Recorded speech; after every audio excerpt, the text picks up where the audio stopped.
बिस्मिल्लाहिर्रहमानिर्रहीम। सजाद अहमद की तरफ से सबको सलाम पहुँचे। विजुअल बेसिक जो कि Punjab university BSc computer science के कोर्स का एक हिस्सा है। इस सीरीज़ में हम जो भी लेक्चर विजुअल बेसिक के होंगे इस सीरीज़ में देखेंगे। ये विजुअल बेसिक प्रोग्रामिंग बुक का पहला पार्ट है, यानी कि पहला लेक्चर है। चलें स्टार्ट करते हैं।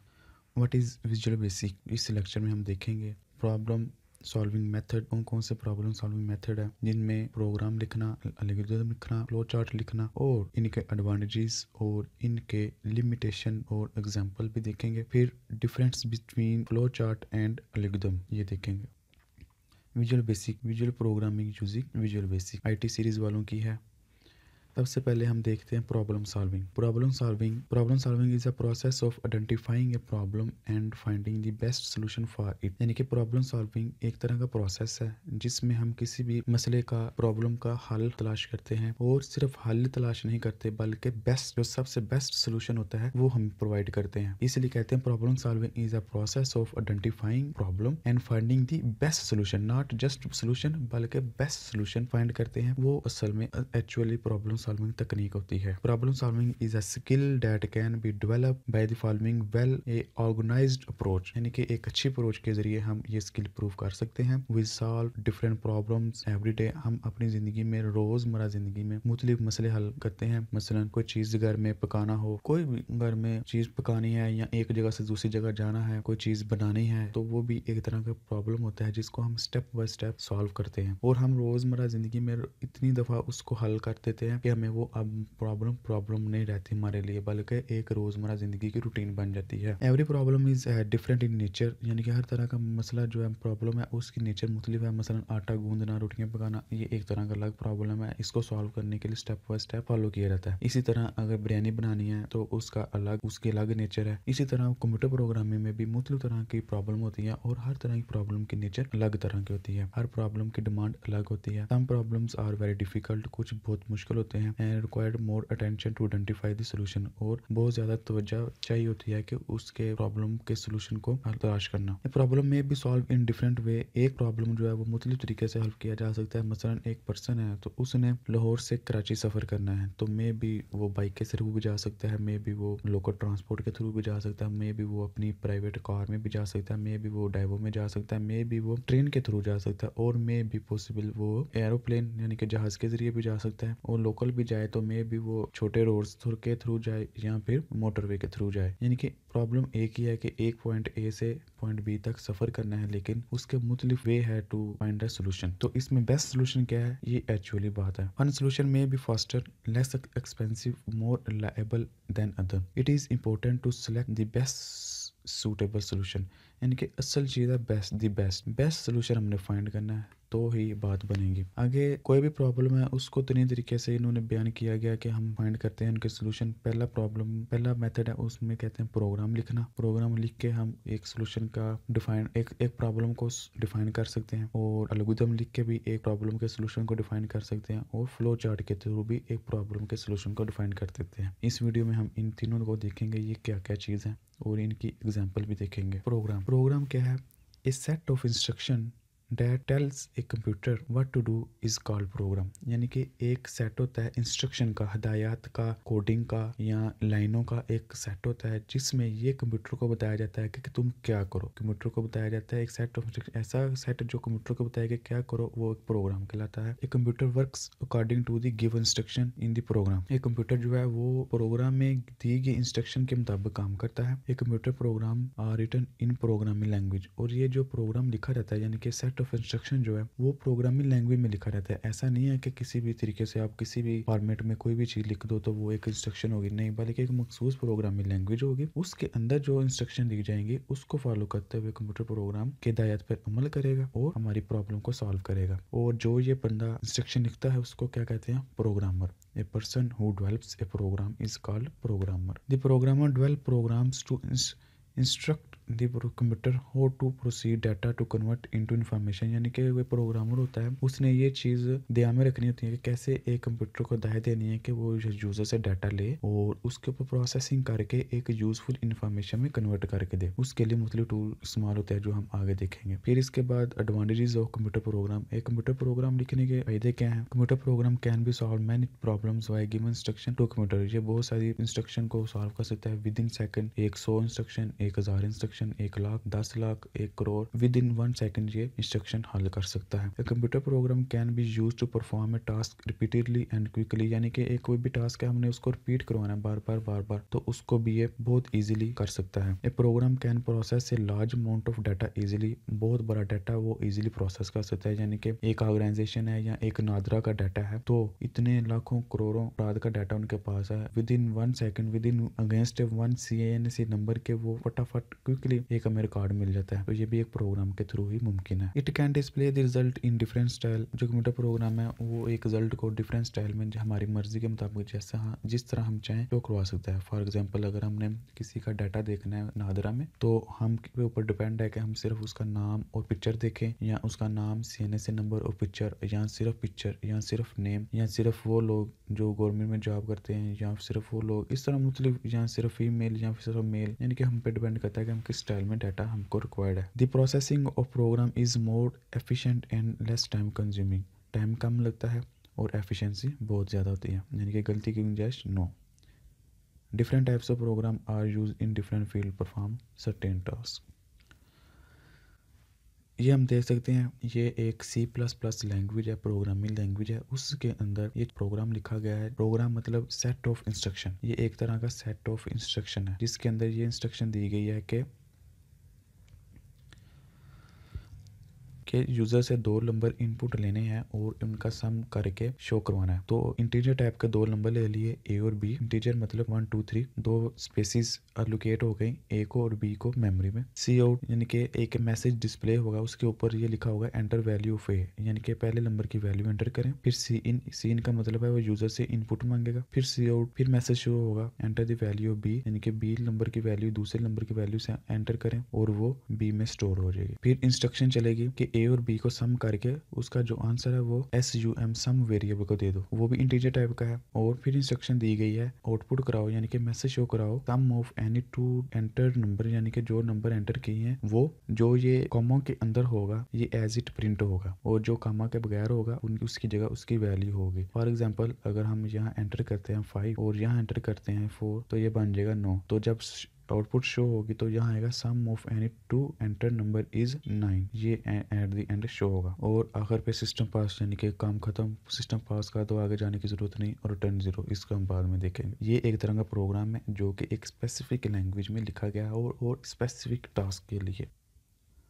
एल्गोरिथम या सीडो कोड भी कहते हैं इसको। एल्गोरिथम ऐसी चीज़ है जिसको हम सिर्फ प्रोग्रामिंग लैंग्वेज में ही लिख सकते हैं, लेकिन एल्गोरिथम हम किसी भी लैंग्वेज में लिख सकते हैं। मसलन कोई एक प्रॉब्लम है उसको हम इंग्लिश में लिख सकते हैं, उर्दू में लिख सकते हैं, पंजाबी में लिख सकते हैं, जो भी ज़ुबान है हम उसके अपनी लैंग्वेज में स्टेप्स बना के प्रॉब्लम को डिफाइन कर सकते हैं कि ये प्रॉब्लम है, इसको इस स्टेप्स के ज़रिए हल किया जा सकता है। फॉर एग्जाम्पल अगर बिरयानी बनानी है तो हमको पता है कि सबसे पहले ये काम करना है, फिर उसके बाद ये करना है, फिर ये करना है, फिर ये चीज़ इस चीज़ के साथ मिक्स करनी है, फिर ये चीज़ इसके साथ मिक्स करनी है, उसके बाद एट द एंड ये चीज़ें मिक्स करके और आउटपुट देनी है। आखिर पे एक प्रॉपर प्रोडक्ट हमारे सामने होगी। इसी तरह अगर एक पर्सन है, एक आदमी है, एक जगह से दूसरी जगह जाता है, घर से ऑफिस में गाड़ी पार्क करता है, तो उसके भी प्रोसेस है कि पहले इधर जाएगा, फिर इधर जाएगा, यहाँ गाड़ी पार्क करेगा और एट द एंड वो अपने ऑफिस में पहुंच जाएगा। यानी कि कोई भी काम हम रोज़मर्रा ज़िंदगी में करते हैं तो उसके जो प्रोसेस है, उसका जो प्रोसेस है, उस प्रोसेस के अंदर जो स्टेप्स हैं उसको हम अगर इंग्लिश में, उर्दू में, पंजाबी में, अपनी मादर लैंग्वेज में किसी में भी लिखें तो वो एक एल्गोरिथम कहलाता है। देख सकते हैं algorithm are written in language that is similar to the simple English called the pseudo code, यानी कि जो भी हम अपनी लैंग्वेज में लिखते हैं वो सीडो कोड कहलाता है। तो इसकी प्रॉपर्टी ये है कि ये given problem should be broken down simple and meaningful steps, यानी कि एक प्रॉपर स्टेप्स में कोई भी प्रॉब्लम है उसको प्रॉपर स्टेप्स में डिवाइड किया रहता है। फिर जो भी स्टेप्स हैं उनको नंबर दिया जाता है, यानी कि नंबर वाइज पहले 1 2 3 4 इस तरह नंबरिंग होगी इसकी। फिर steps should be descriptive and written in a simple English, यानी कि वो स्टेप्स जो हैं वो डिस्क्रिप्टिव होने चाहिए, यानी कि प्रॉपर उसकी समझ आ रही हो। ऐसा नहीं है कि वो उसकी समझ ना आए कि ये लिखा क्या। एग्जाम्पल देख लेते हैं। ये इसकी एग्जांपल है। सेम वही प्रॉब्लम जो हमने पीछे सॉल्व की है 2 नंबर का सम करने के लिए, यहाँ भी वो है लेकिन इंग्लिश में। पहले क्या प्रोग्राम को स्टार्ट किया, इनपुट ली ए की वैल्यू, इनपुट ली बी की वैल्यू, फिर ए और बी को प्लस करके टोटल के अंदर स्टोर कर दिया। अब टोटल के अंदर ए और बी की वैल्यू है और फिर डिस्प्ले करा दिया टोटल, तो फिर उसको एग्जिट यानी कि प्रोग्राम ख़त्म। तो ये भी एक प्रॉब्लम को सॉल्व करने के स्टेप्स हैं, और जो ये स्टेप्स वाइज नंबरिंग भी लगी हुई है, ठीक है, सारी नंबरिंग लगी हुई है और ये तमाम डिस्क्रिप्टिव इंग्लिश में है, यानी कि पता चल रहा है कि क्या क्या काम हो रहा है। तो इसको हम सीडो कोड या एल्गोरिथम भी कहते हैं। इसी तरह ये एल्गोरिथम लिखा हुआ है, यूज़र से रेडियस आर की वैल्यू लेंगे और आर की वैल्यू लेने के बाद एरिया डिफाइन करेंगे। हमें पता है एरिया बराबर है पाई आर स्क्वायर, आर की वैल्यू मिल जाए तो हम एरिया डिफाइन कर सकते हैं। तो ये स्टार्ट किया, यूज़र से इनपुट ली आर की वैल्यू और पाई की डिफाइंड कांस्टेंट कीमत है 3.14 और 2 दफ़ा आर लिखा, मतलब आर इंटू आर मल्टीप्लाई कर दिया 3.14 से, तो वो एरिया की कीमत आ गई और एंड पे एंड कर दिया। इसके अंदर हमें क्या होता है, एक लॉजिक होती है और एक कोडिंग होती है। लॉजिक का मतलब है कि हम अपना दिमाग किस हद तक इस्तेमाल करते हैं, या क्या लॉजिक लगाते हैं, क्या टेक्निक लगाते हैं, क्या सेंस लगाते हैं कि हमारा ये प्रॉब्लम कम स्टेप्स में प्रॉपर डिफाइन होकर सॉल्व हो जाए। और फिर जो हम सीडो कोड डिज़ाइन करते हैं उसको फिर बाद में कोडिंग में ही कन्वर्ट करते हैं। जो सीडो कोड होता है वो, लेकिन जो कोडिंग प्रोग्रामिंग लैंग्वेज है वो मुख्तलिफ होती हैं। C++ हो गई, जावा हो गई, PHP हो गए, रूबी ऑन रेल हो गए। तो ये प्रोग्रामिंग लैंग्वेज हैं, तो इनके अंदर जब वो इंग्लिश वाला बंदा जिसने इंग्लिश में लिखा है वो उसको पढ़ के अपने अपने जिस जिस लैंग्वेज में वो प्रोग्रामर एक्सपर्ट है वो उसमें कन्वर्ट कर सकता है easily. Advantages of algorithm, algorithm लिखने के क्या क्या एडवांटेजेस हैं। रिड्यूस द कम्प्लेक्सिटी, यानी कि कोई कम्प्लेक्सिटी है किसी प्रॉब्लम में तो इसको सॉल्व करने में अहम होता है, क्योंकि हम अपनी लैंग्वेज में कर रहे होते हैं, हम उसको स्टेप्स में ब्रेक डाउन कर लेते हैं, बाद में उनको पर्टिकुलर लैंग्वेज में कन्वर्ट कर सकते हैं। इंक्रीज फ्लेक्सिबिलिटी, यानी कि इसमें फ्लेक्सिबिलिटी बहुत है, जो हम कोड है वो अपनी इंग्लिश लैंग्वेज में लिखेंगे, बाद में जो प्रोग्रामर है वो चाहे विजुअल बेसिक का हो, जावा का हो, C++ का हो, वो अपने अपनी एक्सपर्टीज़ के लिहाज से इसको कन्वर्ट कर लेंगे। ईजी ऑफ अंडरस्टैंडिंग, क्योंकि इंग्लिश में लिखा होता है जो, और आमतौर पर नॉर्मल शख्स भी इसको पढ़ सकता है। फ्लो चार्ट, तीसरी टाइप जो किसी प्रॉब्लम को हल करने के लिए इस्तेमाल की जाती है वो है फ्लो चार्ट।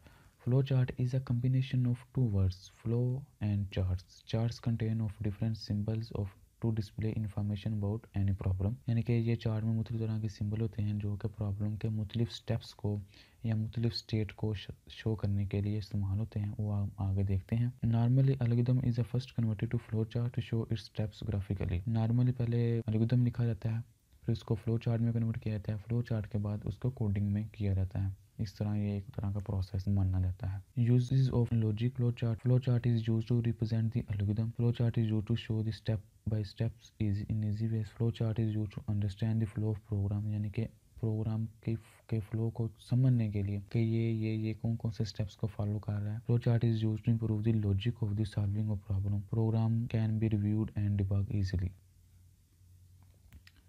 ये एक फ्लो चार्ट की एग्जांपल है। ये जो ओवल शेप है ये स्टार्ट और एंड के लिए इस्तेमाल होती है, यानी कि एक जगह स्टार्ट होगा और एक जगह ही एंड होगा, इसलिए ये ओवल शेप इनके लिए मखसूस है। फिर इसके बाद जो जो स्टेप्स हैं वो ट्रायंगल यानी कि चौकोर शेप से ज़ाहिर की गई हैं उनको, और जहाँ कोई डिसीजन करनी हो, अगर ये है तो ये है तो ये, यस या नो, वहाँ हम इस डायमंड शेप को रिप्रेजेंट करते हैं। तो ये मुख्तलिफ शेप्स हैं, एक तरह की ये शेप है आउटपुट के लिए। तो ये मुख्तलिफ शेप्स हैं जो हम इस्तेमाल करते हैं फ्लो चार्ट में मुख्तलिफ किस्म के स्टेट्स को, इसको भी हम आगे देखते हैं। फ्लो चार्ट सिंबल, इसमें जो सिंबल मुख्तलिफ इस्तेमाल हो रहे हैं उनको क्या क्या मकसद है और क्यों इस्तेमाल होते हैं। सबसे पहले देख लेते हैं इनपुट और आउटपुट। बेशक इनपुट लेना हो या आउटपुट शो करना हो तो उसके लिए पैरेललोग्राम यूज़ होता है। Parallelogram symbol is use to represent input and output step. ये इनपुट और आउटपुट के लिए इस्तेमाल होते हैं। कोई चीज़ प्रोसेस हो रही है या स्टेप्स वाइज वन स्टेप से दूसरे स्टेप से तीसरे स्टेप जाना हो तो रेक्टेंगुलर ये शेप इस्तेमाल होती है, डिब्बे की शेप वाली। फिर जहाँ शायद कंडीशन आ जाए तो वहाँ डायमंड की शेप यूज़ होती है कि इधर से इस तरफ जाना है या इस तरफ जाना है। Diamond symbol is use to represent the selection steps. फिर स्टार्ट और एंड के लिए ये ओवल शेप इस्तेमाल होती है, Oval symbol is used to represent the start and end of the flow chart. Flow line arrows symbols are used to represent the direction. Symbol ये ज़ाहिर करते हैं कि अब इससे किस तरफ आगे मूव करना है, आगे इसके बाद कौन सा स्टेप्स है. Connector circle symbol is used to combine different flow lines. It is used when two or more flow symbol come from different direction and move one direction. यानी कि दो तीन मूवमेंट एक जगह आती है तो इससे सबको कनेक्ट करके इसका आउटपुट क्या आता है वो शो करने के लिए. Guideline for drawing flow chart, ये भी बहुत ईजी है, आप पढ़ सकते हैं. सिंपल इंग्लिश में हिदायत दी है कि कैसे कैसे करना है.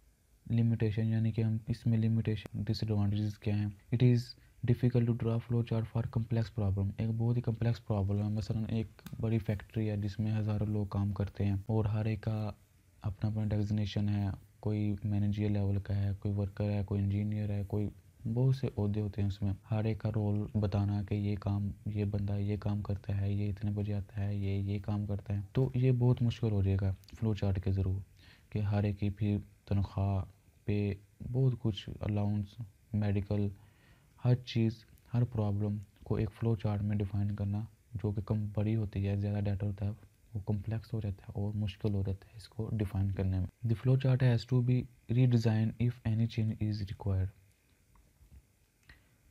ये भी एग्जांपल है कि पहले स्टार्ट किया और ये एंड है और इनपुट मार्क्स एंटर किए और ये कह रहा है मार्क्स ग्रेटर देन या इक्वल टू 40 तो यस कर दो और डिस्प्ले कर दो पास. अगर मार्क्स हैं 40 या 40 से कम तो नो कर दो और डिस्प्ले कर दो फेल. और जो भी बेशक इधर से आउटपुट आए, बेशक इधर से आउटपुट आए, आखिर पे इसको टर्मिनेट कर दो. बेशक वो पास है या फेल है, कोई ना कोई एक रिज़ल्ट तो आना ही है, उसको प्रोसेस करने के बाद टर्मिनेट कर दो. ये भी वही एग्जांपल है जो हमने पहले देख लिया. Difference between flow chart and algorithm. Flow chart जो है वो स्टैंडर्ड सिंबल को यूज़ करता है और एल्गोरिथम क्या है, सिंपल इंग्लिश को यूज़ करता है. फ़्लो चार्ट टाइम कंज्यूमिंग है, एल्गोरिथम लेस टाइम कंज्यूमिंग है. Flow chart difficult to modify यानी कि उसको मॉडिफाई करना मुश्किल हो जाता है क्योंकि अब एक पिक्चर के आगे दो तीन पिक्चरों के आगे उनके 6-7 पिक्चर के आगे फिर 20-21 पिक्चर लगी हों, 20-21 पिक्चर के आगे फिर 40-50 पिक्चर्स लगी हों, उसके आगे फिर एक 100 पिक्चर लगी हों. तो पीछे जो स्टार्टिंग में जो स्टेप था अगर वहाँ हमने मॉडिफाई करना है तो वो आगे पूरा ट्री डिस्टर्ब हो जाएगा, जिसकी वजह से इसमें मॉडिफाई करना मुश्किल हो जाता है. लेकिन अगर हम एल्गोरिथम लिख रहे हैं तो उसमें मॉडिफाई करना आसान होता है क्योंकि हम सिंपल इंग्लिश में लिख रहे हैं तो वो कहीं भी हम चेंज कर सकते हैं. फ्लो चार्ट ग्राफिकल रिप्रेजेंटेशन है और algorithm step by step procedure है. ये छोटा सा क्विज़ है, इसको हल कीजिएगा. Thank you for watching. अल्लाह हाफिज़. अगर कोई क्वेश्चन है कंप्यूटर साइंस के मतलब वो पूछे. दिए गए क्विज़ के आंसर कमेंट्स करें, चैनल को सब्सक्राइब करें और इस वीडियो को अपनी क्लास वालों के साथ शेयर करें.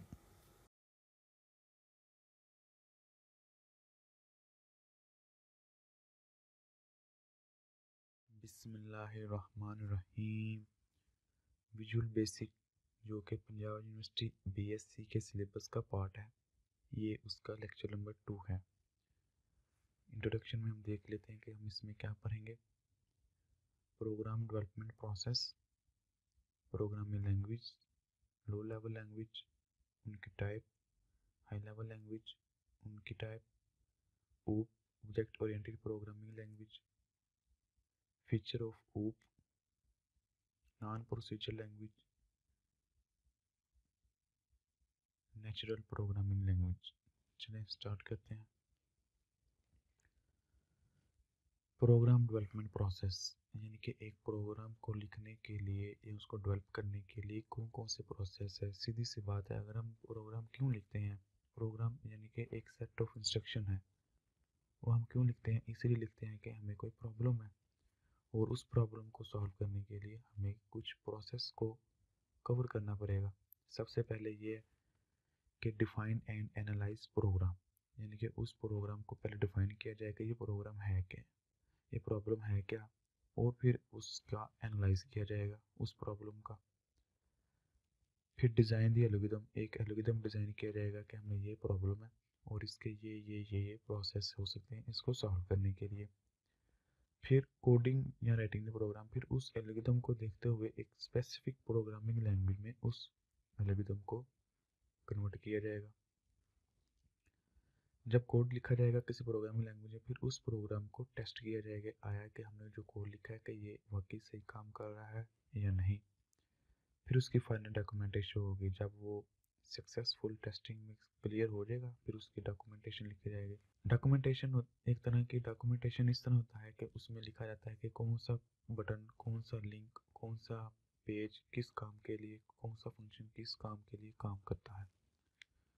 यानी कि एक रिटर्न फॉर्म में हमारे पास हर चीज़ होती है कि ये वाला फंक्शन ये काम करता है।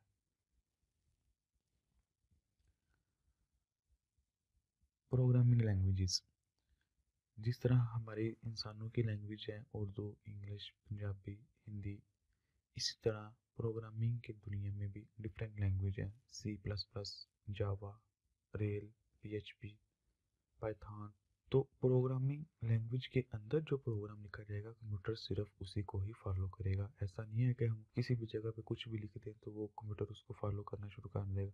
हम नोटपैड में लिख दे जी रन दी प्रोग्राम तो वो रन करना शुरू कर दे, ऐसा नहीं होता। बल्कि प्रोग्रामिंग लैंग्वेज के अंदर रह के हम मखसूस कोड को फॉलो करते हुए इंस्ट्रक्शन देते हैं, उस इंस्ट्रक्शन को कंप्यूटर समझ सकता है। प्रॉपर डेफिनेशन देख लेते हैं। ए सेट ऑफ वर्ड्स, यानी कि एक सेट ऑफ वर्ड्स, एक अल्फाज का मजमुआ, सिंबल हो सकते हैं, and codes use to write program is called program language. यानी कि प्रोग्रामिंग लैंग्वेज क्या है कि वो जिस तरह हमारी उर्दू की लैंग्वेज है, इंग्लिश की है, उसमें लेटर है, फिर वर्ड है, फिर सेंटेंस है, ये मिलके एक लैंग्वेज बनते हैं। इसी तरह प्रोग्रामिंग लैंग्वेज में भी मुख्तलिफ टाइप के सिंबल यूज होते हैं, कोड यूज होते हैं और वर्ड यूज होते हैं। इसकी एग्जाम्पल हम देख लेते हैं।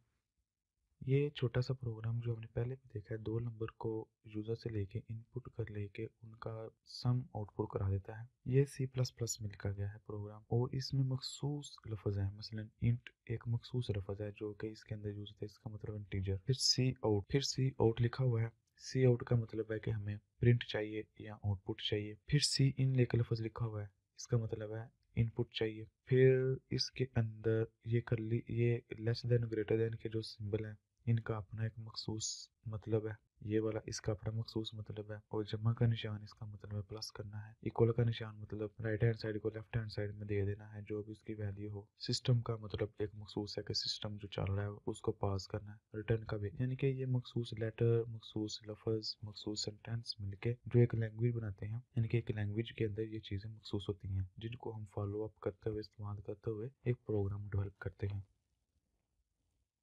Low level languages. These languages are near to computer hardware and far from human language. यानी कि ये कंप्यूटर के बहुत नज़दीक होती हैं। हमारा जो कंप्यूटर काम करता है ये 0-1 की बेस पे करता है। कोई भी हम instruction plus minus, video, audio, picture, किसी भी किस्से के हम अगर इसको इंस्ट्रक्शन देते हैं, वो सब कंप्यूटर के दिमाग को 0-1 की ही फॉर्म में इंस्ट्रक्शन जाती है कि ये काम पीछे से इंस्ट्रक्शन आई है करने के लिए। पहले जो लैंग्वेज होती थी वो लो लेवल लैंग्वेज होती थी। These language are near to computer hardware and far from, यानी कि वो इंसानों के संबंध से बहुत दूर था। जो भी लैंग्वेज थी ना, वो 0-1 करोड़ों में, लाखों में, हजारों में, इंसान क्या समझेगा उसको। तो वो कंप्यूटर को समझना बहुत आसान था, लेकिन इंसानों के लिए समझना बहुत मुश्किल था। Computer can understand the language easily, computer इन इसी को ही अंडरस्टैंड करता है आसानी से। Writing a program in low level language require deep knowledge of the internal structure of the computer hardware. यानी कि लो लेवल लैंग्वेज में जाके अगर कोई प्रोग्राम लिखना है तो हमें डीपली नॉलेज चाहिए कंप्यूटर के इंटरनल स्ट्रक्चर का, कि कर्नल क्या है, कंपाइलर क्या है, ये चीज़ें जो प्रोग्राम को रन करती है उसका नॉलेज चाहिए। तब जाके हम उस लेवल पर जाके, लो लेवल पे जाके प्रोग्राम लिख सकते हैं। Different low level language are as follow. एक मशीन लैंग्वेज है। A type of language in which instruction are written in binary form is called machine language. Binary form वही है 0 0 0 0 0 1 0 1 0 1 0। इस फॉर्म में जो लैंग्वेज है उसको मशीन लैंग्वेज कहते हैं। It is only language directly understood by the computer. ये वही भाषा लैंग्वेज है जो कंप्यूटर डायरेक्ट समझ सकता है। It is the fundamental language of the computer. ये कंप्यूटर की फंडामेंटल लैंग्वेज है और इसको हम फर्स्ट जनरेशन लैंग्वेज भी कहते हैं। इंसानों के लिए समझना बहुत मुश्किल होता है। ये इसकी मिसाल है। मसलन एक कोड है, उसका है load the value of 2 in the accommodator, के 2 को लोड करो। अगर हम इसको असेंबली लैंग्वेज में देखेंगे तो ये होगा, लेकिन हम यहाँ मशीन लैंग्वेज देख रहे हैं तो मशीन लैंग्वेज में ये इसका कोड है कि जिस जगह 0 0 1 1 0 0 0 0 1 0 आए तो इसका मतलब है 2 को लोड कर दो। इसी तरह ये सारे जो 0 1 0 1 0 1 के फॉर्म में सब कुछ ये एक तरह की इंस्ट्रक्शन दी गई है कंप्यूटर को ये काम करना है, इसके अगेंस्ट ये काम करना है, इसके अगेंस्ट ये काम करना है, इसके अगेंस्ट ये काम करना है। तो ये इंस्ट्रक्शन जो है ये इंसानों के समझने के लिए बहुत मुश्किल है। ये आम इंसान नहीं समझ सकता, सिर्फ एक्सपर्ट बंदा ही इसको समझ सकता है। Assembly language is a low level, ये भी एक तरह की लो लैंग्वेज है, लेकिन ये एक स्टेप हायर लैंग्वेज है मशीन लैंग्वेज, यानी कि उसमें सिर्फ 0 1 0 से 1 होता है, लेकिन इसमें कुछ हद तक एक अगला स्टेप्स है। It is one step higher than the machine language. तो इसमें हम देख लेते हैं कि इसमें क्या है, कहते हैं इसमें वहाँ हमने देखा था कि 0 1 0 1 0 1 था, लेकिन असेंबली लैंग्वेज में ये लोड आएगा। लोड का पता है कि इसको लोड कर दो, इसको स्टोर कर दो, इसको लोड कर दो, इसको स्टोर कर दो, इसको लोड कर दो, इसको ऐड कर दो, और हार्ट का मतलब ख़त्म, ये रुक जाओ। तो ये जो लफ्ज़ हैं ये एक स्टेप्स आ गए, लेकिन अभी भी ये मुश्किल है इंसानों के समझने के लिए, नॉर्मल इंसानों के लिए क्या हो रहा है, लेकिन किसी हद तक समझने में आता है। लेकिन इस 0 1 0 1 से ये नेक्स्ट स्टेप है, ये भी उसी की एग्जाम्पल है। High level language, a type of language that is close to human language, यानी कि इंसानों की लैंग्वेज के जो करीब है उसको हम हाई लेवल लैंग्वेज कहते हैं। High level languages are easy to understand, ये समझना आसान होता है। Instruction of these language are written in the English like words such as input print वगैरह। इसके अंदर जो इंस्ट्रक्शन लिखी होती हैं वो बाइनरी में नहीं होती, और ना ही सिंपल लोड CL इस तरह के छोटे छोटे लफ्जों पर लिखे, एक प्रॉपर लफ्ज जहाँ एक लफ्ज इस्तेमाल किया जाता है एक इंस्ट्रक्शन के अंगेंस्ट, यानी कि प्रिंट एक प्रॉपर एक वर्ब है, तो हम इसके अंगेंस्ट एक काम करवाते हैं। तो ये इंसानों के लिए समझना ज़रा आसान था। तो इसके अंदर मुख्तलिफ टाइप आ जाते हैं, एक प्रोसीजर लैंग्वेज है, एक OOP जिसको ऑब्जेक्ट ओरिएंटेड लैंग्वेज भी कहते हैं, OOP भी कहते हैं उसको, और नॉन प्रोसीजर लैंग्वेज। हम तीनों का अब देख लेते हैं। Procedural language, procedural language are also known as third generation language 3GL. In these language program is predefined set instruction, यानी कि प्रोग्राम जो होते हैं वो एक पहले ही डिफाइन कर दिए जाते हैं। मसलन प्लस ऐड करना, 2 नंबर दे दो, वो ऐड करके आपको दे देते हैं। मसलन साइंटिस्ट है, उसने अपना काम करना है, डाटा लेके सॉफ्टवेयर में एंटर करेगा सॉफ्टवेयर में, और उसको फटाफट मतलूबा आउटपुट मिल जाएगी। तो इस तरह के इसमें सबसे पहले लिखा है photon. Photon stand for Formula Translation. It is mainly used for engineer application and scientist uses. यानी कि ज़्यादातर ये इंजीनियर और साइंटिस्ट इसको इस्तेमाल करते हैं। Basic, basic stand for beginner all purpose symbolic instruction code, यानी कि हर तरह के मकसद के लिए इस्तेमाल हो सकता है। It was created in late 1960। It was used mainly to student, यानी कि पहले ये मेनली स्टूडेंट के लिए इस्तेमाल किया गया था, तो बाद में इसको फिर कोई भी इस्तेमाल कर सकता है। COBOL, COBOL stand for Common Business Oriented Language. It is specially designed for business. ये स्पेशल बिजनेस के लिए डिज़ाइन किया गया था। उसके अंदर प्री डिफाइंड फंक्शन होते हैं, हम उसको यूज़ करते हुए अपना और मतलब आउटपुट ले देते हैं। Pascal, this language is used for both scientist and business, यानी कि ये जो फॉर्टून था ये सिर्फ साइंटिस्ट के लिए था, कोबोल सिर्फ बिजनेस के लिए था, और पास्कल जो है वो इन दोनों का कॉम्बिनेशन कह रहे हैं, फॉर्ट्रेन और कोबोल का। Its name was assigned in the honour of the French mathematician Pascal. C language is popular high level language. It was developed by Dennis Ritchie at Bell Laboratory in 1972. It was written as part of Unix operating system. It is also known as middle-level language because it provides the difficulties to write application software as well as system software. यानी कि हमने कोई software बनाना है उसके लिए भी काम हो जाता है, कोई सिस्टम क्रिएट करना है तो उसके लिए इस्तेमाल हो जाता है, यानी कि कोई विंडो बनानी है या ऑपरेटिंग सिस्टम बनाना है। सिस्टम सॉफ्टवेयर वो होते हैं जिसके ऊपर विंडो चलती है या ऑपरेटिंग सिस्टम चलता है, और एप्लीकेशन सॉफ्टवेयर वो होते हैं जिसके ऊपर कोई एप्लीकेशन चलती है, जैसे व्हाट्सएप है, फेसबुक है, कोई भी सॉफ्टवेयर। ये हम एग्जांपल देख सकते हैं, ये बेसिक सॉफ्टवेयर की एग्जांपल है। इंजीनियर साइंटिस्ट इसको यूज़ करते हैं, देखने कितनी फाइलें हैं, कितना काम हो रहा है, कि यहाँ काम हो रहा है, यहाँ पूरे पूरे प्रोजेक्ट बने हुए हैं। ये काफ़ी चीज़ें हाई लेवल की हैं। और ये कोबाल की एग्जांपल है जो कि इसमें बिजनेस की इस्तेमाल होता है। पास्कल है, इसमें आप देख सकते हैं कि ये फाइल हैंडलिंग के लिए भी इस्तेमाल, फाइल हैंडलिंग यानी कि डाटा को रखने के लिए, इसमें बिजनेस और कोबाल।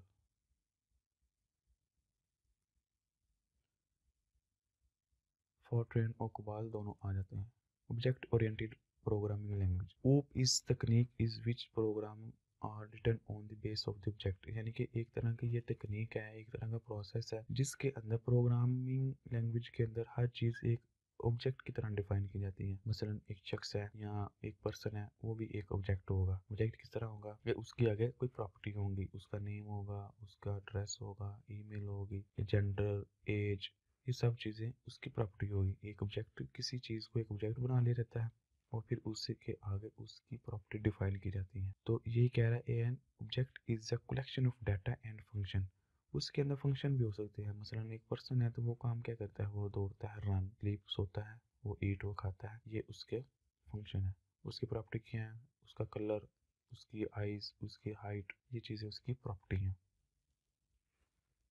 ऑब्जेक्ट में भी रिप्रेजेंट ए पर्सन, एक आदमी हो सकता है, थिंग, कोई जगह, कोई place in real world. In OOP यानी कि ऑब्जेक्ट ओरिएंटेड प्रोग्रामिंग लैंग्वेज में data and all possible function on data are group together, एक ग्रुप में रखा ही रहता है। इसको भी हम आगे देखेंगे। तो इसकी जो एग्जांपल है जो ऑब्जेक्ट ओरिएंटेड प्रोग्रामिंग लैंग्वेज को सपोर्ट करती हैं, यानी कि इस तकनीक को सपोर्ट करती हैं, उसमें एक C++ है और एक जावा दिया गया। और भी हैं, पाइथन भी है, रेल भी है, स्विफ्ट भी है, जावा। ये एग्जांपल दी गई है ऑब्जेक्ट ओरिएंटेड प्रोग्रामिंग लैंग्वेज की तकनीक की। इसमें क्या होता है, मसलन एक स्टूडेंट है, इसको एक ऑब्जेक्ट बना दिया। अब इस ऑब्जेक्ट की क्या क्या है, दो इसकी प्रॉपर्टी है, उसका नेम होगा, उसका जेंडर होगा, और उसके दो फंक्शन है, उस गेट नेम और प्रिंट ग्रेड। इसी तरह सर्कल है, उसकी दो प्रॉपर्टी रेडियस हो सकता है और कलर हो सकता है, और उसके दो फंक्शन उन्होंने दिए गए, gate radius, get area.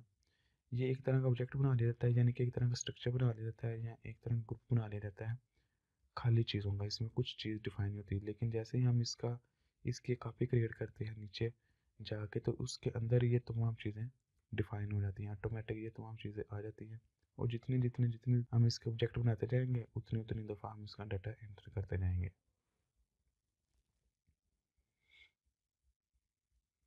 Feature of object oriented programming language के फीचर क्या है, वो provide the facility programming based on object, यानी कि सहूलत प्रोवाइड करती है कि हर चीज़ जो है एक ऑब्जेक्ट के ऊपर बेस करती है।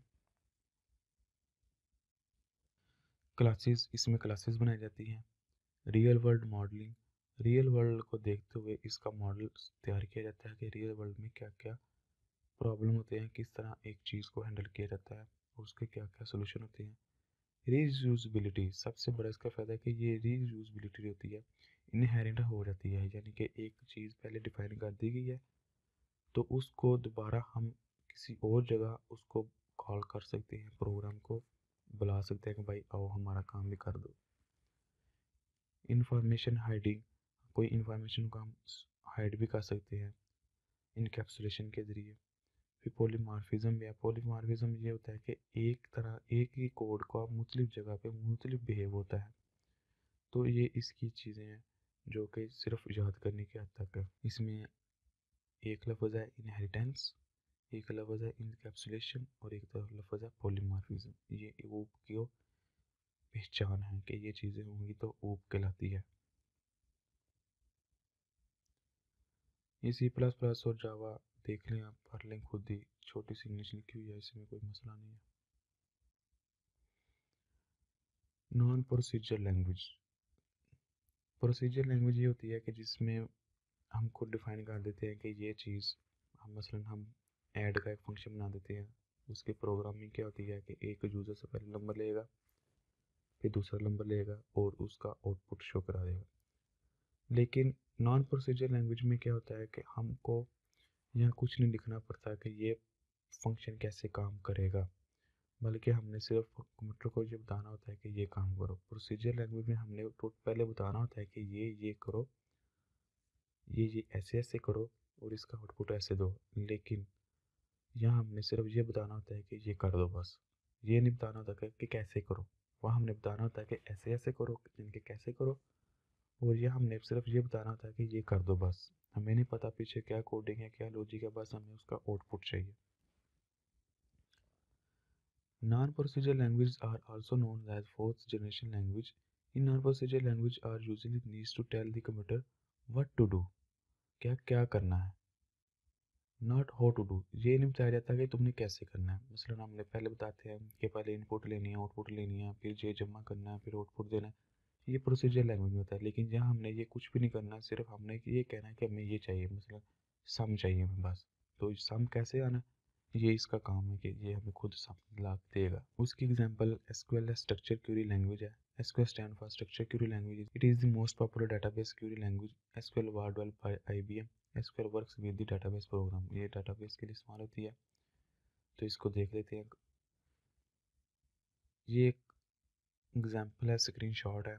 मसलन कोई डाटा हमने डेटाबेस के अंदर या किसी टेबल के अंदर इंसर्ट करना है, तो उसके अंदर क्या लिखेंगे, इंसर्ट इंसर्ट कर दो यूज़र, एक यूज़र का टेबल है, उसके अंदर ईमेल और पासवर्ड, यानी कि कॉलम है ईमेल का, कॉलम है पासवर्ड का, और उसकी वैल्यू क्या हो, ये ईमेल हो और ये पासवर्ड हो। यानी कि ये हमने जो इंस्ट्रक्शन दी है इसको कि ये इंसर्ट कर दो, तो इसने हमें इंसर्ट करके आउटपुट दे देना है। तो इसका उसको हमने ये नहीं बताना कि तुमने इंसर्ट कैसे करना है, कैसे किधर जाके कैसे कैसे किसको कैसे सेव करना है। बस हमने इसको इंस्ट्रक्शन देनी है कि ये डाटा सेव कर दो। ये पहला स्टेप होता है। दूसरा स्टेप क्या होता है, ये डाटा आ गया इधर, ये उसकी आईडी नंबर 1 रिकॉर्ड पहला, ये उसकी ईमेल और ये उसका पासवर्ड इनक्रिप्टेड फॉर्म में, ताकि इसको कोई देख ना सके। 3 नंबर, अगर हमने अब अपना आउटपुट देखना हो कि वाकई ही हमारा डाटा सेव हो गया, तो हम इधर लिखेंगे सिलेक्ट स्टार फ्रॉम यूज़र, यानी कि यूज़र में से तमाम रिकॉर्ड ले आओ।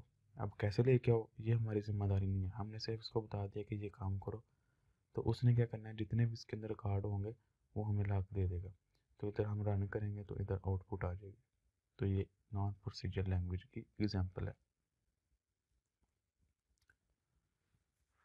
Difference between procedural and non procedural language वही सिंपल है। Procedural language tell to computer what to do and how to do. Procedure में हम बताते हैं कि पहले इनपुट करना है, फिर आउटपुट देना है, फिर सम करना है, फिर इनपुट आउटपुट, ये सब कुछ हम खुद बताते हैं। नॉन प्रोसीजरल लैंग्वेज में हमें ये बताना नहीं पड़ता, बस सिर्फ जस्ट ये बताना होता है व्हाट टू डू, क्या करना है, सम करना है, एवरेज निकालना है, मैक्सिमम निकालना है, मिनिमम निकालना है, बस ये बताना होता है।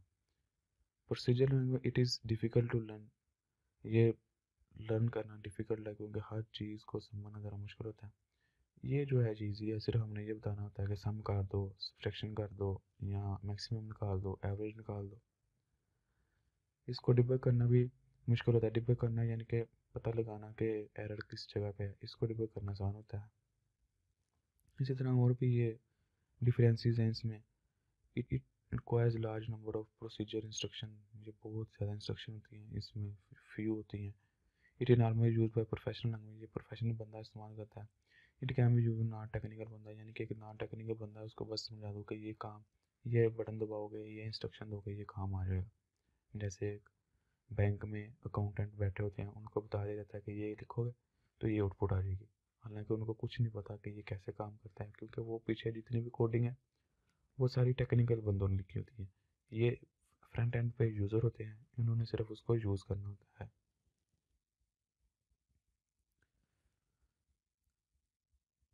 Difference between low level language and high level languages. अब देख लेते हैं लो लेवल लैंग्वेज और हाई लेवल लैंग्वेज क्या है। Low level language are easy to low level language are difficult to learn, high level languages are easy to learn. यानी कि high level language इसलिए इजी है कि इसमें इंग्लिश के वर्ड इस्तेमाल होते हैं, जैसे प्रिंट, इनपुट, आउटपुट, इस तरह। और high language low level language में इसलिए मुश्किल है कि 0101 और क्लियर अनकम्प्लीट वर्ड इस्तेमाल होते हैं। हाई लेवल लैंग्वेज क्योंकि इंग्लिश के लफ्ज़ इस्तेमाल होते हैं कि इसलिए ये इंसानों की ज़ुबान के ज़रा करीब होते हैं। लो लैंग्वेज जो होती है वो इंसानों से ज़रा दूर होती है, इंसानों की ज़ुबान से ज़रा दूर होती है। ट्रांसलेटर इज़ रिक्वायर्ड, इसमें ट्रांसलेटर का रिक्वायर होता है, क्योंकि अगर हम कहते हैं कि प्रिंट, कंप्यूटर जो है वो प्रिंट को नहीं समझ सकता प्रिंट क्या है। एक ट्रांसलेटर होगा जो कि प्रिंट को 0101 के फॉर्म में कन्वर्ट करके कंप्यूटर को बताएगा कि ये इंस्ट्रक्शन आई है। फिर कंप्यूटर 0101 को समझेगा और उसको फिर प्रिंट करके आउटपुट 0101 के फॉर्म में देगा, और फिर जो ट्रांसलेटर है उसको 0101 को प्रिंट की शक्ल में आउटपुट दिखाएगा। लो लेवल लैंग्वेज में ट्रांसलेटर की ज़रूरत नहीं होती क्योंकि वो खुद 0101 में होती है। हाई लेवल प्रोग्रामिंग ज़रा लो एग्जीक्यूशन होती है और लो लेवल प्रोग्रामिंग फास्ट होती है क्योंकि ये कंप्यूटर के करीब होती है, फटाफट हो जाती है। Programs in high level language are easy to modify, हम इजीली मॉडिफाई कर सकते हैं और लो लेवल लैंग्वेज में इजीली मॉडिफाई नहीं कर सकते हैं क्योंकि इसके लिए एक वेल डिफाइंड स्ट्रक्चर का पता होना चाहिए, हर चीज़ का पता होना चाहिए। High level language do not provide much facility to hardware level, hardware level तक नहीं होती है, ज़्यादा सॉफ्टवेयर लेवल तक होती है। और लो लेवल लैंग्वेज हार्डवेयर के करीब ज़्यादा होती है। हाई लेवल लैंग्वेज के लिए डीप नॉलेज नहीं चाहिए, किसका, हार्डवेयर का। और लो लेवल लैंग्वेज के लिए हमें हार्डवेयर का डीप नॉलेज चाहिए। तो इस तरह की ये चीज़ें इसमें डिफरेंस है। और हाई लेवल लैंग्वेज है नॉर्मली एप्लीकेशन बनाने के लिए काम आता है, कोई भी एप्लीकेशन मतलब कोई भी सॉफ्टवेयर बनाने का काम। और जो लो लेवल लैंग्वेज है वो ज़्यादातर सिस्टम प्रोग्राम बनाने के लिए या हार्डवेयर प्रोग्राम बनाने के लिए इस्तेमाल होता है।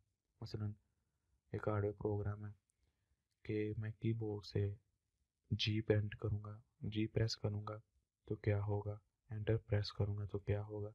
इसके पीछे जो कोडिंग लिखी हुई है कि ये बटन दबाने पे ये काम करना है, ये बटन दबाने पे ये काम करना है, या ये बटन दबाने पे ये बस, ये जो सब बस चिप होती है मदरबोर्ड, उसके ऊपर जो प्रोग्रामिंग कोडिंग लिखी हुई है उसके अंदर जो बिल्ड है वो उस लेवल पर जाके ये प्रोग्रामिंग लैंग्वेज इस्तेमाल होती है, लो लेवल लैंग्वेज।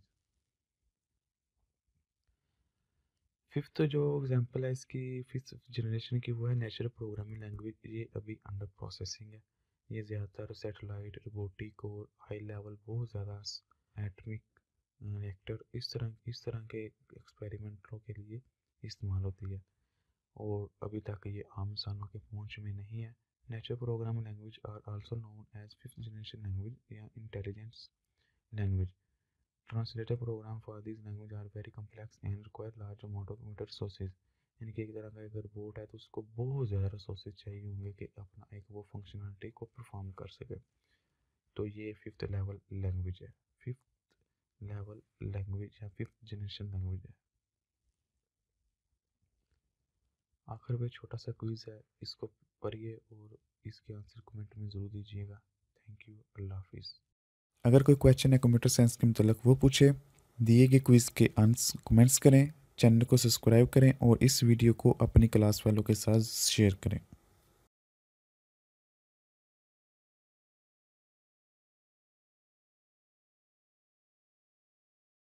बिस्मिल्लाहिर्रहमानिर्रहीम। सजाद अहमद की तरफ से सबको सलाम पहुँचे। विजुअल बेसिक जो कि पंजाब यूनिवर्सिटी 2 ईयर BSc का सिलेबस का हिस्सा है। ये विजुअल बेसिक का पार्ट 3 यानी कि लेक्चर नंबर 3 है। इस वीडियो में हम देखेंगे टाइप्स ऑफ कोड और कोड में डिफरेंसेस क्या है और लैंग्वेज प्रोसेसर क्या है और प्रोग्रामिंग टेक्निक्स क्या है। चलें स्टार्ट करते हैं।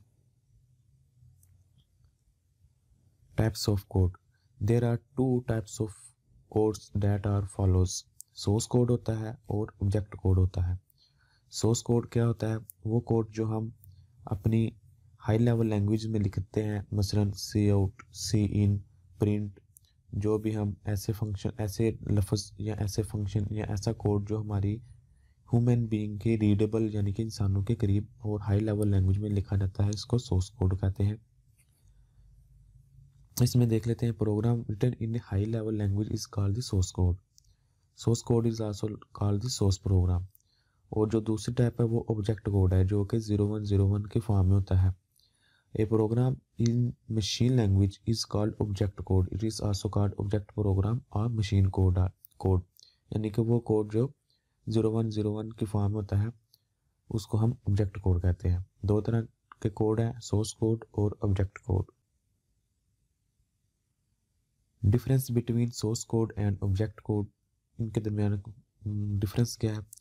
Source code is written in high level language यानी कि हाई लेवल लैंग्वेज में लिखा जाता है और ऑब्जेक्ट कोड जो है मशीन लैंग्वेज में लिखा जाता है यानी कि 01 के फॉर्म में। Source code is easy to understand, ये हमारे लिए अंडरस्टैंड करना आसान होता है। Object code is difficult to understand, object code is difficult to understand. Object code को अंडरस्टैंड करना मुश्किल होता है क्योंकि वो 0 1 के फॉर्म में होता है। Source code easy to modify. Source code को आसानी से हम मॉडिफाई कर सकते हैं, कोई प्रोग्राम का ख़त्म करके नया लिख सकते हैं। Object code is difficult to modify. Object code को मॉडिफाई करना मुश्किल है क्योंकि वो हार्डवेयर लेवल पे होता है और एक्सपर्ट बंदा ही उसको मॉडिफाई कर सकता है। Source code contain fewer statement than object code. Object code contain more statement, यानी कि सोर्स कोड में कुछ स्टेटमेंट होती हैं जैसे प्रिंट, उसके पीछे क्या फंक्शनलिटी चल रही है, बहुत ज़्यादा लाइनें चल रही हैं, वो ऑब्जेक्ट कोड में चल रही हैं, हमें नहीं पता। तो ये छोटा सा इनके दरमियान डिफरेंस है। Language processor. Computer understand only machine language. A program written in high level language assembly language can not be run on a computer directly. यानी कि कोई भी हमने प्रोग्राम लिखा है वो डायरेक्टली नहीं रन होगा, बल्कि वो एक मशीन कोड की सूरत में ही रन होगा क्योंकि कंप्यूटर सिर्फ वो मशीन कोड ही समझ सकता है 0101 की फॉर्म में। It must be converted into machine language before execution, यानी कि उसको एग्जीक्यूट होने से पहले पहले उसको ज़रूर 01 के फॉर्म में ही कन्वर्ट होना चाहिए, क्योंकि सीधी सी बात है जो बंदा जो लैंग्वेज समझ सकता है उसी ही लैंग्वेज में बात करेंगे तो वो काम कर सकेगा बेहतर।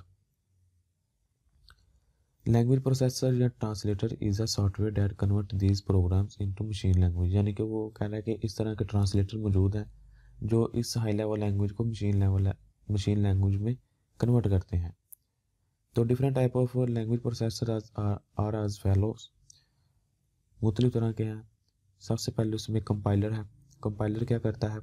ए compiler is a program that convert the instruction of high level language into machine language as a whole, यानी कि वो पूरा एक प्रोग्राम जो कि हाई लेवल लैंग्वेज में लिखा हुआ है, 2 नंबर को यूज़र से लेके उनको सम करके फिर उसका सम प्रिंट करवाना, ये छोटा सा प्रोग्राम है। तो वो जब कंपाइलर के थ्रू ये पूरे का पूरा प्रोग्राम पहले मशीन लैंग्वेज में कन्वर्ट होगा, फिर कंप्यूटर उसको अंडरस्टैंड करेगा, फिर उसके ऊपर काम करेगा और हमें आउटपुट मिलेगी। इसके आगे the compiler check each statement in the source program and generate machine instruction. Compiler also check the syntax errors in program. A source program containing an error can not be compiled, यानी कि अगर उसमें कोई error आ गया पूरे programme में तो वो उसको कंपाइल नहीं करेगा। ये पिक्चर दे सकते हैं, सोर्स कोड या सोर्स प्रोग्राम है और उसको फिर कंपाइलर के थ्रू ऑब्जेक्ट प्रोग्राम में तब्दील किया गया है, यानी कि 01 के फॉर्म में। इसी तरह एक इंटरप्रेटर होता है। Interpreter is a program that convert one statement of program at one time. ये यानी कि एक टाइम पे वो सिर्फ एक स्टेटमेंट को ही कन्वर्ट करता है। पहले जो हमने देखा था वो पूरे का पूरा प्रोग्राम इकट्ठा कन्वर्ट करता था, लेकिन ये एक टाइम पे एक लाइन को कन्वर्ट करता है। The advantages of the interpreter over compiler is that the error is found immediately. तो यानी कि ये कह रहा है कि इसका फ़ायदा ये है कि इसमें एरर का पता चल जाता है। मसलन एक कोई प्रोग्राम है 100 उसमें सेक्शन लिखी हुई हैं या 1000 लिखी हुई हैं, 500 लिखी हुई हैं, तो वो पूरे प्रोग्राम में कहीं भी एरर आ गया तो पूरा प्रोग्राम बंद हो जाएगा या एग्जीक्यूट नहीं होगा। लेकिन इंटरप्रेटर के थ्रू क्या होगा कि जो सी लाइन पे एरर आएगा वो एग्जैक्ट हमें लाइन का एरर बताएगा कि भाई इस लाइन पर जाकर अपना एरर ठीक कर लो, और हम उसको ईजिली फाइंड कर सकेंगे। और तीसरी जो इसकी टाइप है वो असेंबलर है। Assembler is a translatory program translate the instruction of the assembly language into machine language. तो ये असेंबली लैंग्वेज को असेंबलर के थ्रू ऑब्जेक्ट कोड में कन्वर्ट करता है। इनके दरमियान डिफरेंस है कंपाइलर और इंटरप्रेटर। कंपाइलर क्या है और इंटरप्रेटर क्या है? Compiler convert a program into machine as a whole, यानी कि पूरा प्रोग्राम को कन्वर्ट करता है। और इंटरप्रेटर क्या है? लाइन में स्टेटमेंट बाय स्टेटमेंट, यानी कि लाइन बाय लाइन कन्वर्ट करता है। Compiler create object code file, compiler object code file बनाता है। और ये जो इंटरप्रेटर है ये does not create object code file. Compiler convert high level program that can be execute many time. Interpreter convert high level program each time it is executed. Program execution is fast, compiler के through program execution is slow, क्योंकि उसने हर चीज़ को line by line देखना होता है। Compiler display syntax error, interpreter display the syntax error on each statement program, यानी कि जिस स्टेटमेंट पे वो एरर है तो उसका ये शो करेगा एरर, तो ये होल प्रोग्राम को ही एरर कर देगा कि भाई इसमें एरर है, चलेगा नहीं प्रोग्राम। Structure programming. 2-3 टाइप की प्रोग्रामिंग टेक्निक है जो कि इधर जो बयान की गई उसकी पहली टाइप है स्ट्रक्चर प्रोग्रामिंग। ये प्रोग्रामिंग टेक्निक का पार्ट है, यानी कि टॉपिक है प्रोग्रामिंग टेक्निक कि किस तरह प्रोग्रामिंग की जाती है। और उसका जो पहला टॉपिक है उसमें है structure programming.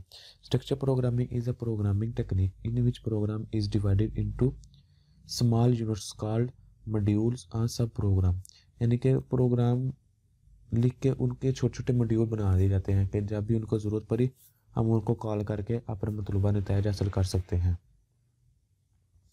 Each module consist of different instruction to perform particular task, यानी कि कोई पर्टिकुलर टास्क के लिए काम करने के लिए कोई मॉड्यूल बना लेता है, यानी कि स्ट्रक्चर बना लेता है। जैसे कोई प्रिंट करना या कोई भी वो फंक्शन है तो उसका मॉड्यूल बना लेता है, जब भी जहाँ भी उसकी ज़रूरत पड़े हम उसको कॉल करके अपना मतलूबा नतीजा ले लेते हैं। पहली टाइप है स्ट्रक्चर प्रोग्रामिंग और दूसरी टाइप है OOP। OOP stand for object oriented programming language programming technique. OOP is technique in which program are written in basis of the objects, यानी कि यहाँ ऑब्जेक्ट बना लिया जाता है। पहले भी ये बताया कि ऑब्जेक्ट क्या होता है। ऑब्जेक्ट एक तरह का कोई भी एक चीज़ जिसकी प्रॉपर्टी है, जिसके कोई फंक्शन है, हम उसमें उसका ढांचा बना लेते हैं, एक क्लास बना लेते हैं कि भाई इसके अंदर ये चीज़ें हैं और ये इसकी प्रॉपर्टी है और ये इसके फंक्शन है। तो an object is a collection of data and function, यानी कि वो डाटा और फंक्शन उसके होता है, प्रॉपर्टी और फंक्शन। ऑब्जेक्ट में रिप्रेजेंट पर्सन, कोई आदमी हो सकता है, कोई चीज हो सकती है, कोई प्लेस हो सकती है इन रियल वर्ल्ड। जैसे कार है, कार के कितने डोर हैं, कितने कौन सा कलर है, कौन सा मॉडल है, ये उसकी प्रॉपर्टी है। और कार फंक्शन क्या करती है, रन, फंक्शन रन यानी कि वो दौड़ती है और उसका एक फंक्शन है। इस तरह एक पर्सन के ऊपर एग्जांपल दी गई है। Person can be example object, it has some property and characteristics that describe what it is. Some properties of person object can be, उसका नेम हो सकता है, उसकी एज हो सकती है, इसकी हाइट।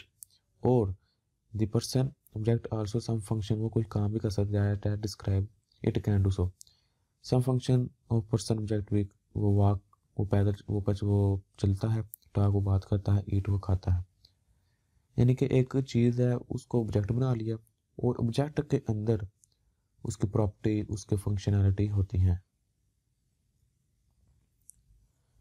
और तीसरी तकनीक है इसमें विजुअल बेसिक। विजुअल बेसिक ऐसी यानी कि जिसमें ग्राफिकली हमें नज़र आ रहा होता है कि हमने कोई अपने प्रॉब्लम को, उसका सलूशन फाइंड करके किस तरह हमने वेब के थ्रू या प्रोग्रामिंग के थ्रू उसको हल करना है।